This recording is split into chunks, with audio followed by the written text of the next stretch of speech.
Olá! O Brasil está de luto. A tragédia que comoveu o país teve uma grande repercussão na política.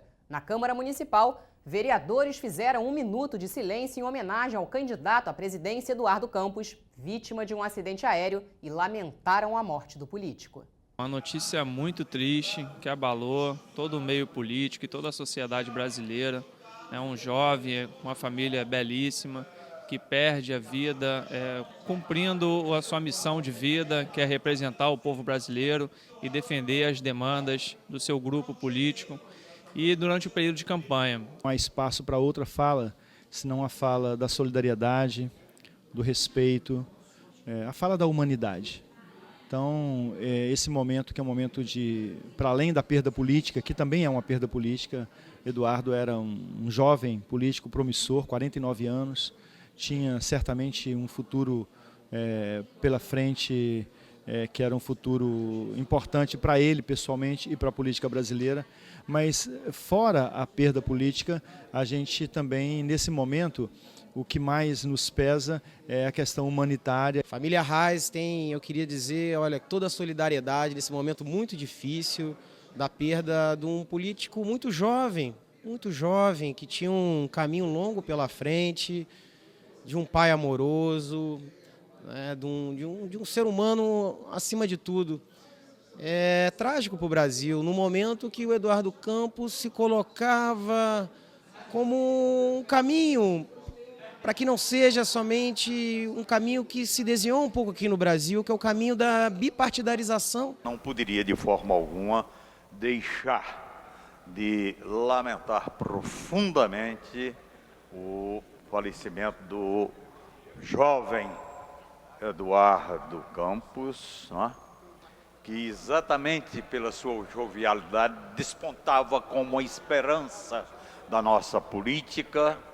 Eu, como ex-membro do PSB, quero estender a toda a família as nossas condolências, à família do PSB, e dizer que estava surgindo nesse país um novo líder. O homem família, o homem cidadão, a pessoa que tinha tanto a dar ainda pelo nosso país e pela sua gente. Eu gostaria de pedir vossa autorização para nós concedermos 1 minuto de silêncio pelo falecimento do ex-governador Eduardo Campos.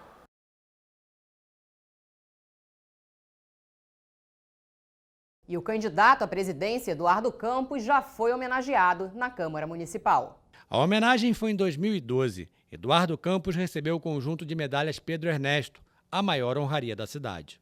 E nós estamos hoje aqui para receber uma medalha que tem como patrono alguém que governou esta cidade por 2 vezes, depois de ter migrado da cidade do Recife, da onde eu venho. O Ministério Público quer que operadoras de telefonia retire os cartazes com conteúdo pornográfico dos orelhões da cidade.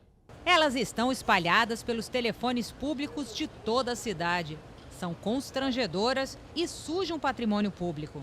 As propagandas pornográficas já foram alvo da polícia, mas quando a fiscalização relaxa, elas aparecem de novo.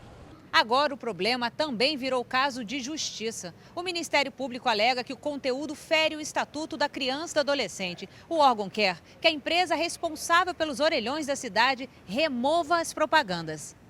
O Ministério Público deu um prazo de 30 dias para a concessionária Oi retirar os anúncios de prostituição que apresentam imagens de mulheres e travestis despidos. Eu, como membro da Comissão da Criança e Adolescente, eu não posso concordar com esse tipo de coisa. Eu acho que tem que ser tomada atitudes. A lei agora favorece para que essas atitudes sejam tomadas e que sejam cumpridas, tanto de um fato como em relação ao outro, tanto em relação à propaganda que é feita, como quem está fazendo a propaganda e coloca seu telefone, não está escondendo de ninguém. Em nota, a Oi alegou que é vítima de vandalismo e mantém um programa de limpeza dos orelhões. A concessionária também afirma que conta com o apoio das autoridades para combater essa prática. Cineasta Cacá Diegues lança livro contando um pouco das histórias vividas por ele no cinema. Uma vida de cinema. O título do livro reflete a vida do cineasta Cacá Diegues. A primeira vez que teve contato com a sétima arte, aos 5 anos de idade, já foi uma cena de filme. Isso é uma coisa inesquecível para mim. Eu tinha uns 5, 6 anos de idade, não me lembro bem. E foi minha tia que me levou ao cinema, em Maceió ainda, em Alagoas. E lá eu entrei, quando eu me dei de cara com aquela tela enorme, prateada, com aquela luz incrível, eu fiquei completamente siderado. Aí minha tia, para evitar que eu fizesse alguma traquinagem, me disse assim, não bota a mão na tela não, que ela fica presa para sempre. E ficou. Há mais de 50 anos, Cacá Diegues fez do cinema sua profissão. São mais de 36 filmes no currículo. Desses, 20 são longas-metragens. Pessoalmente, né, o filme dele que mais me impactou foi Bye Bye Brasil. Um road movie brasileiro. Quando eu assisti, acho que eu ainda não tinha muita consciência do que era o cinema brasileiro, da história do cinema brasileiro, mas, enfim, foi um impacto muito, muito forte, me permitiu um mergulho num Brasil rural, muito distante do meu universo cultural.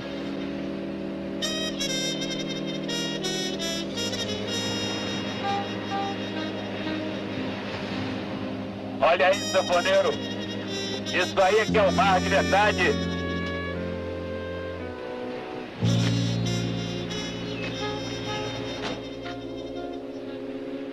A biografia, com mais de 600 páginas, foi organizada como um almanaque. Os verbetes fui eu mesmo que inventei, porque eu achei, porque o livro fala, é tudo que eu vi e vivi na minha vida de cineasta, mas fala de política, de amigos, de sociedade, de uma opção de outras coisas. Então cada um lê o que quer. Eu escrevi dessa forma de verbetes, tipo um almanaque que você no fim do ano escolhe os assuntos que você prefere. Foi um privilégio, porque na verdade é uma pessoa que há mais de 50 anos é um dos protagonistas da vida artística e intelectual do país, né? E o Cacá não é simplesmente um artista, ele é um artista e um pensador. Ele pensa o Brasil, ele não se omite, ele está sempre presente nas discussões. Tem umas historinhas que eu realmente não conhecia. Eu disse, nossa, você não me contou. Mas, de qualquer maneira, mesmo as histórias que eu já sabia, ler assim de uma maneira orgânica, é muito legal. Enfim, foi uma viagem bacana. Cacá dividiu grandes momentos da sua vida com outros cineastas. Eu tenho uma amizade com o Cacá muito grande. Fizemos 3 filmes juntos, né? Nós fizemos A Grande Cidade, depois o Veja Essa Canção e Quando o Carnaval Chegar. 3 filmes dele que eu produzi. Movido pelo sonho de uma produção audiovisual imbuída de brasilidade, Cacá tornou o cinema o personagem principal da sua história.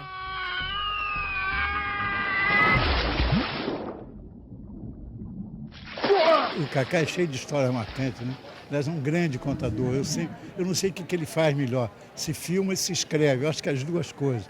Mas talvez tenha sido em Cannes, em 1964, quando o Brasil foi com 3 filmes para lá, com Deus Diabo na Terra do Sol, do Glauber, com Vidas Secas e com Ganga Zumba, né? Então foi uma consagração. Imagina, 3 filmes no festival, um concorrendo, outro... Enfim, era assim o Brasil chegando, né? A colagem de recordações do livro do cineasta que foi um dos fundadores do cinema novo termina em 1995, com a produção de Tieta do Agreste e a retomada do cinema brasileiro.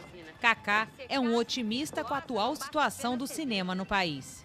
Amor, você ainda é virgem? Amém, jararaca de sacristia. Às vezes, a virtude pode ser apenas uma mera falta de opção. É um pessimismo catastrofista, idiota, achar que o Brasil piorou, que o cinema piorou. Não. O Brasil melhorou muito, podia melhorar mais. Acho que está muito lento e muito devagar. E agora está numa crise grave de opção de coisa que... Mas, de qualquer maneira, melhorou muito em relação ao passado. E o cinema, então, nem se fala. Hoje nós estamos fazendo cerca de 120, 130 filmes por ano, uma nova geração de cineastas de muito talento fazendo filmes. Eu acho que está bem. Começa o evento Rio Gastronomia. Saiba os detalhes desse delicioso circuito que vai reunir chefes renomados com a repórter Gabi de Saboia.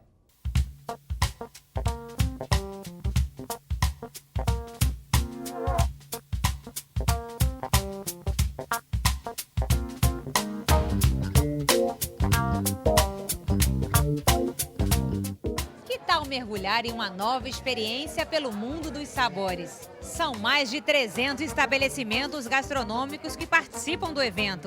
A gastronomia carioca conquistou destaque no cenário mundial nos últimos anos. E não é pela quantidade cada vez maior de restaurantes sofisticados, porque os tradicionais botequins cariocas também fazem a alegria dos cariocas. Tem para todos os gostos, mas o Rio Gastronomia não desperta apenas o paladar.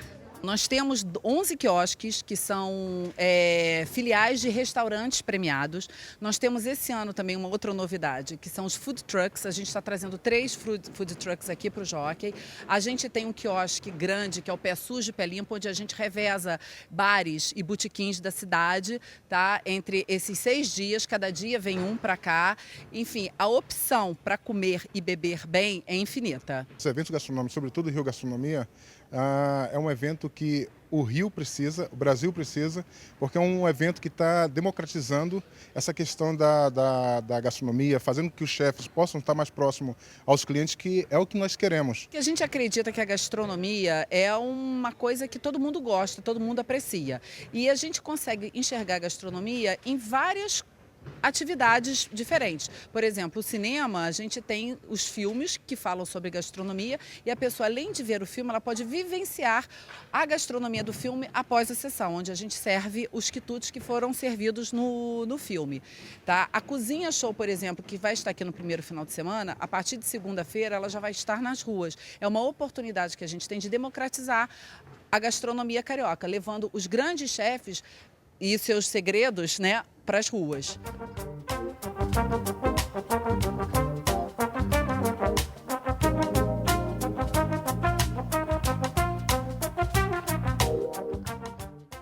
O Museu do Trem, tombado como patrimônio histórico e artístico, conta um pouco da evolução das ferrovias no Brasil. Se prepare para fazer uma viagem no tempo cheia de charme e curiosidades. Senhores passageiros, podem embarcar, porque o Museu do Trem está tentando entrar nos trilhos novamente. É uma viagem ao passado. Quem visita o local vai poder ver de perto vagões, maquinários, trilhos e miniaturas de trens. Os visitantes também podem apreciar fotos, jornais, documentos e cartas do século XIX e XX.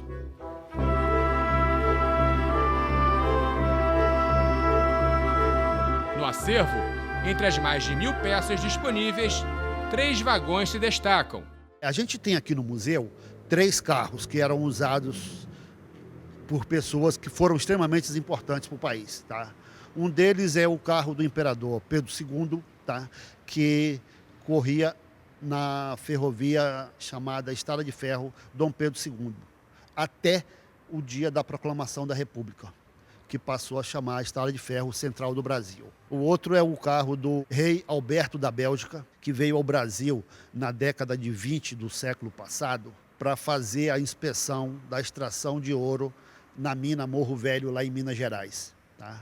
E o outro carro é o do presidencial, também conhecido como carro Getúlio Vargas, que era usado pelo presidente Getúlio Vargas nas viagens que ele fazia pelo país. Alguns vagões antigos preservam mobiliário e objetos de decoração originais. Louças de porcelana, poltronas, cortinas e cadeiras. O vagão presidencial, usado pelo presidente Getúlio Vargas, é todo revestido de peroba do campo e chama a atenção pelo luxo. O banheiro do vagão está em ótimo estado, com destaque para o aquecedor de água da época. Mas a principal relíquia do Museu do Trem é a locomotiva baronesa, construída em 1852 na Inglaterra, chegando ao Brasil em 1854, comprada pelo Barão de Mauá, o idealizador da ferrovia no Brasil. O Barão de Mauá foi o maior empreendedor que já existiu no Brasil, né? Uma pessoa que no final do século XIX, né, construiu a primeira ferrovia aqui do país, ainda na época do Império, né? E além da ferrovia, foi o criador do primeiro banco do país, né, que foi o Banco do Brasil, e depois ele construiu também outras ferrovias fora do Brasil. E com o badalar dos sinos, homenageamos o grande empreendedor Barão de Mauá. E o Acontece no Rio fica por aqui. Você pode rever este e outros programas no site da Câmara. Acesse câmara.rj.gov.br. Até a próxima!